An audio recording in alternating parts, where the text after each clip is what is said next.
अस्सलाम वालेकुम। आज हम बात करेंगे तुर्की में जो फौजी बगावत को कुचला कैसे गया। बहुत हम सुनते हैं कि अवाम बाहर निकल आए थे तो इस वजह से जो फौजी बगावत थी वो कुचल दी गई। क्या इसमें कुछ हकीकत है या नहीं है, या सिर्फ ये एक ही रीज़न है जिसकी वजह से फौजी बगावत कुचला गया था? आज हम बात करेंगे इसी के बारे में। बात यहाँ से शुरू होती है कि सन 2016 में एक रात तुर्की का जो एक मेन ब्रिज है जो तुर्की की यूरोप साइड को और एशिया वाली साइड को आपस में मिलाता है, उस ब्रिज पे कुछ फौजी एहलकार अपने ट्रक्स के समेत आके खड़े हो गए और उधर लोगों को कहना शुरू हो गया कि मार्शल लॉ लग गया, तुम घर जाओ। उस वक्त के जो प्रेसिडेंट थे तुर्की के, तैयब उर्दगान, वो छुट्टियों पे गए हुए थे। उनको भी नहीं इस बात का पता था।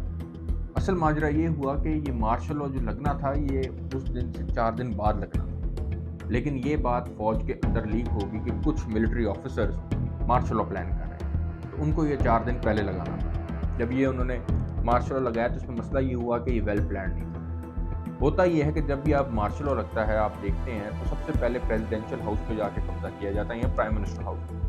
वहाँ पे जाके जो प्राइम मिनिस्टर या प्रेसिडेंट होता है उसको पकड़ लिया जाता है, गिरफ्तार कर लिया जाता है कि वो कोई बयान जारी ना करे, लोगों को एक्टिवेट ना कर सके। लेकिन इस केस में ये हुआ कि इन्होंने उर्दगान को जाकर पकड़ा ही नहीं। दूसरा ये होता है कि जब भी मार्शल लॉ लगता है तो फ़ौरन जाके मीडिया के हाउसेस को पकड़ा जाता है और उधर जाके कंट्रोल अपना संभाल लिया जाता है और उधर से ऐलान करवाया जाता है कि मार्शल लॉ मुल्क में लग गया है। ये भी ऐसा नहीं हो सका पूरी तरह से। फिर तीसरी जगह क्या होता है, फिर तीसरी चीज़ क्या होती है कि आपके जो कोर कमांडर्स होते हैं या पूरी जो फ़ौज की जो मेन ब्रास होती है, जो फ़ौज पूरी को चलाती है, उसको इत्तमाद में लिया जाता है और बताया जाता है कि हम मार्शल लॉ लगाने लगे हैं तो आपकी हमें सपोर्ट चाहिए। लेकिन इस केस में कोई चीज़ उस तरह से हुई नहीं है जैसे ये होती है।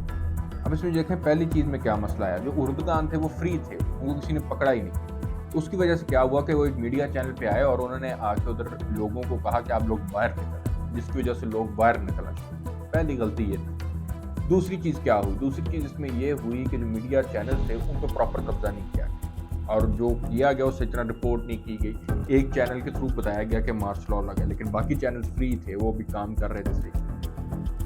तीसरी चीज़ फौज में क्या हुआ, फौज में ये हुआ कि तो जो फौजी लाए गए थे, जो जिन्होंने मार्शल लॉ लगाया था, जो एहलकार थे, जो छोटे तबके के थे, उनको ये कहा गया था कि एक मिलिट्री एक्सरसाइज है, हम उस पे जा रहे हैं। उनको ये नहीं पता था कि हम ये क्यों लगाने लगे। तो उसमें से जब अवाम बाहर निकल के आए तो उनको लगा कि ये क्या हो रहा है। तो जब उन्होंने देखा, ऑब्जर्व किया, तो उनमें से बहुत सारों ने सरेंडर कर दिया और वो छोड़ के चले गए। टैंक्स या ट्रक्स या वो आवाम से उन्होंने लड़ने से इनकार कर दिया। ये दूसरा मसला हुआ।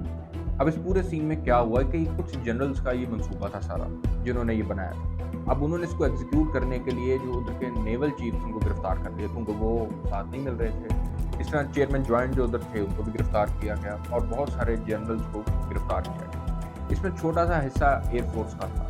पूरी मिलिट्री ऑन बोर्ड इसमें थी ही नहीं कि हमने वो मार्शल लॉ लगाने के हक में ही नहीं थी। लेकिन जब मज़ा वहाँ पे आया, जब लोग सामने आ गए, तो एक दो जगह पे रिपोर्ट भी हुआ कि लोगों पे आर्मी ने फायर किया और उनको मार दिया। तकरीबन 250 लोग इसमें मारे गए। लेकिन बहुत सारी जगह पे हमने देखा कि जो फौज थी उसने लड़ने से इनकार कर दिया और हथियार डाल दिया और वो प्रोटेस्टर्स के साथ जाके मिल गए, जिसकी वजह से ये बगावत कुचली जा सकी। तो ये आपको इसमें से ये पता लगता है कि अवाम जब निकल आते हैं तो फिर कोई भी रियासत हो, कोई भी रियासती मशीनरी हो, वो फ़ौज हो, वो पुलिस हो, वो कोई भी इदारा हो, वो अवाम से नहीं लड़ सकते। इसकी मिसालें एक नहीं बहुत सारी हैं। तुर्की में पहले 3 बार मार्शल लॉ लग चुका है और वो इम्प्लीमेंट भी हो चुका है। चौथा मार्शल लॉ था अगर ये लगता तुर्की में। तो ये चीज़ वो बताती है।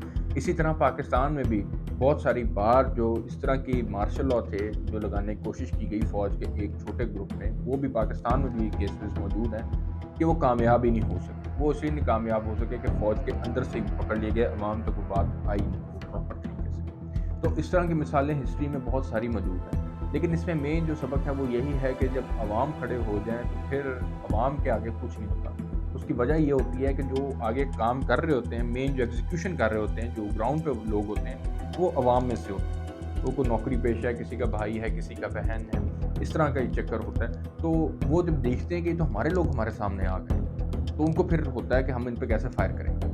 अगर तो उधर से गोलियाँ आ रही हों और कोई दहशतगर्द हों या दुश्मन फौजी हों तो लड़ भी लेंगे।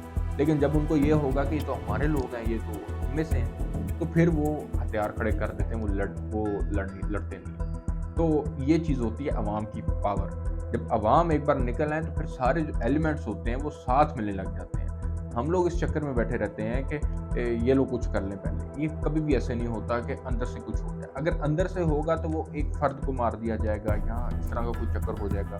जैसा सलमान तासीर के हमने उनमें देखा कि उनको मार दिया गया, शहीद कर दिया गया। लेकिन क्या ये चीज़ें ख़त्म हो गई? क्या जो सलमान तासीर की आइडियोलॉजी थी, क्या वो पाकिस्तान की पार्लियामेंट से ख़त्म होगी? क्या लोगों में से ख़त्म हो गई?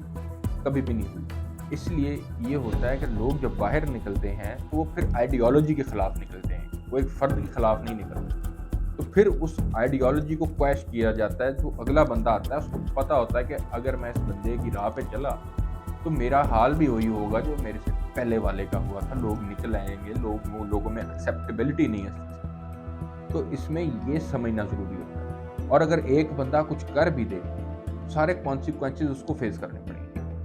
लोग तो नहीं जाएंगे उसके पीछे, लोग उसका हाल नहीं पूछेंगे, कोई उसकी बात नहीं पूछेगा। हमने हिस्ट्री में देखा, कोई नहीं पूछता किसी का।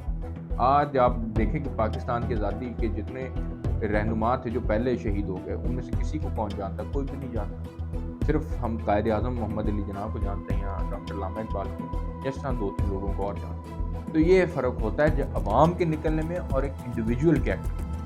ऐसे ही कायद आज़म ने अवाम को निकाला था और अवाम साथ मिल के जब आए तो ब्रिटिश गवर्नमेंट भी मुकाबला नहीं कर सकती। तो ये एक वीडियो थी बताने के लिए कि उसके पीछे रीजंस क्या थे, उस चीज़ को कैसे पाइल अप किया गया, जो टर्की का कू था उसके अगेंस्ट लोग कैसे खड़े हुए और तमाम फिर जब लोग खड़े हुए फैक्शंस ने आके हेल्प की उनकी। तो ये एक वीडियो थी इसके बारे में और लोगों को बताया जाए कि लोगों की पावर है क्या। अगर आपको ये वीडियो अच्छी लगी है और इसमें से कुछ सीखने को मिला है तो वीडियो को लाइक और सब्सक्राइब ज़रूर कीजिएगा। अंटिल नेक्स्ट टाइम, अस्सलाम।